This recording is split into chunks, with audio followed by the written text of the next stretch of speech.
Situasi 1 di sekolah.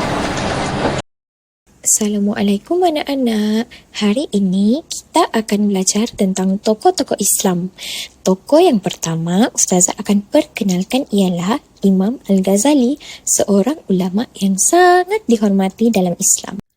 Imam Al-Ghazali tu siapa, Ustazah? Imam Al-Ghazali ni seorang tokoh yang mengajar kita untuk sentiasa mengutamakan ilmu, terutama ilmu agama. Beliau sangat mencintai Al-Quran dan selalu mengajak umat Islam untuk mendekatkan diri kepada Allah. Bagaimana cara Imam Al-Ghazali mengajar kita, Ustazah? Beliau mengajarkan kita supaya sentiasa berbuat baik, menjaga solat dan selalu berakhlak mulia. Wah, Ustazah, bagusnya Imam Al-Ghazali ni. Saya nak jadi seperti dia lah. Imam Al-Ghazali ni adalah seorang ulama yang besar tahu anak-anak.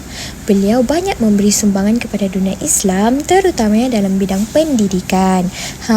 Beliau percaya bahawa pendidikan bukan hanya untuk mencerdaskan akal, tapi juga untuk mendidik hati kita. Kanak-kanak seperti kamu perlu diajar tentang kepentingan iman, solat dan akhlak yang mulia. Imam Al-Ghazali juga menekankan bahawa pendidikan haruslah dilakukan dengan kasih sayang dan kesabaran. Beliau percaya bahawa kanak-kanak perlu dididik dengan cara yang lembut, bukan dengan kekerasan, supaya kanak-kanak seperti kamu ni tidak takut atau benci untuk belajar. Anak-anak, itulah sebabnya Imam Al-Ghazali menekankan bahawa ilmu mesti diamalkan, bukan sekadar dihafal tau. Jika kamu belajar untuk menjadi anak yang baik dan patuh kepada Allah, kamu akan menjadi insan yang berguna kepada keluarga, masyarakat dan agama. Okey, seterusnya kita akan belajar tentang tokoh Ibnu Khaldun. Ibnu Khaldun ni seorang tokoh yang hebat dalam bidang pendidikan dan pemikiran masyarakat. Ibnu Khaldun percaya bahawa pendidikan bukan sahaja untuk individu, tetapi juga untuk membangunkan masyarakat yang lebih baik. Ibnu Khaldun juga mempunyai kitab yang terkenal tahu anak-anak, sama seperti tokoh Imam Al-Ghazali.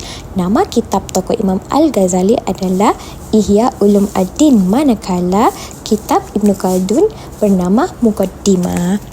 Ibnu Khaldun menerangkan tentang pentingnya memahami bagaimana manusia ni hidup dalam masyarakat. Beliau menekankan bahawa pendidikan perlu dilihat sebagai satu proses yang bertujuan membentuk seseorang yang seimbang dari segi akhlak, mental dan fizikal. Anak-anak nak tahu tak, Ibnu Khaldun juga menekankan kepentingan bermain dalam pendidikan kanak-kanak. Beliau percaya bahawa melalui permainan, kanak-kanak seperti kamu ni boleh belajar tentang kerjasama, komunikasi dan nilai-nilai murni. Sebagai contoh, apabila bermain secara berkumpulan, kamu ni belajar untuk berkongsi, bergilir-gilir dan menghormati orang lain. Okey, baiklah anak-anak. Hari ini kita telah belajar tentang dua tokoh Islam yang sangat hebat, iaitu Imam Al-Ghazali dan Ibnu Khaldun. Dari kisah mereka ni, Ustazah nak kongsikan beberapa pengajaran penting yang boleh kita amalkan dalam kehidupan seharian. Okey, yang pertama, daripada Imam Al-Ghazali, kita belajar bahawa ilmu itu sangat penting, terutamanya ilmu agama. Ilmu bukan sahaja untuk menjadi pandai, tetapi juga untuk mendekatkan diri kita kepada Allah. Beliau juga mengingatkan kita supaya sentiasa menjaga akhlak, solat dan hati kita. Jadi, anak-anak, pastikan kita rajin belajar dan sentiasa berniat kerana Allah ya. Okey, kedua, daripada Ibnu Khaldun. Kita belajar tentang pentingnya memahami masyarakat dan bekerja keras untuk membina tamadun yang berjaya. Beliau menunjukkan bahawa kerjasama dan akhlak mulia adalah kunci kepada kejayaan sesuatu komuniti. Jadi, marilah kita sentiasa membantu satu sama lain dan menjadi anak-anak yang baik kepada keluarga, masyarakat dan agama kita. Wah, hari ni Zani belajar banyak perkara. Zani nak berusaha jadi orang beradab dan berilmu seperti yang Imam Al-Ghazali ajarkan, serta mengikut kaedah pendidikan yang disarankan oleh Ibnu Khaldun bagi pembentukan akhlak yang baik. Seronoknya belajar ilmu yang bermanfaat. Okey, harapan Ustazah ialah anak-anak semua akan menjadikan kedua-dua tokoh ini sebagai contoh. Belajar bersungguh-sungguh, berakhlak mulia dan sentiasa mencari ilmu yang boleh membawa kebaikan kepada diri sendiri dan orang lain. InsyaAllah, satu hari nanti, siapa tahu, mungkin salah seorang daripada kamu ni akan menjadi tokoh yang hebat sama seperti mereka. Situasi 2. Di rumah. Ayah, ibu, hari ni di sekolah Ustazah Yana ajar tentang Imam Al-Ghazali. Wah, menarik. Apa yang kamu belajar tentang Imam Al-Ghazali? Ustazah kata Imam Al-Ghazali sangat suka membaca Al-Quran dan mengajar orang supaya selalu berbuat baik. Dia juga kata kita kena sayang kepada orang tua.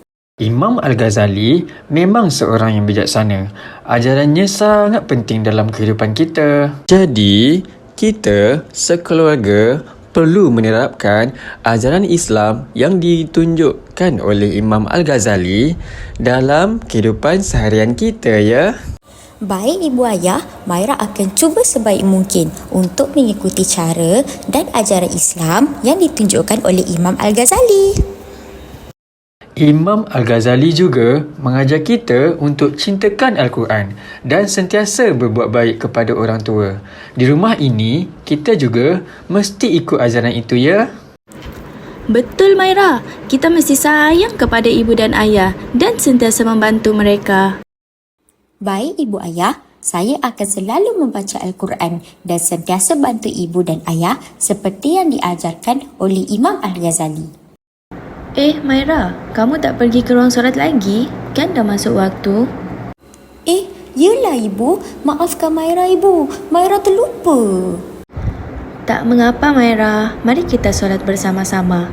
Ingat tak apa yang Ustazah Yana ajar tadi? Kita mesti solat setiap hari untuk mendekatkan diri kepada Allah. Ya ibu, Imam Al-Ghazali kata solat itu penting untuk kita supaya hidup kita diberkati. Saya rasa sangat tenang selepas solat ayah. Alhamdulillah, kita dapat solat bersama hari ini. Apa yang kita lakukan ini adalah cara kita mengikut ajaran Imam Al-Ghazali. Imam Al-Ghazali mengajarkan kita banyak perkara berharga. Di sekolah, di rumah, kita semua boleh mengikuti ajarannya untuk menjadi orang yang baik, berilmu dan sentiasa mendekatkan diri kepada Allah Subhanahu Wa Taala.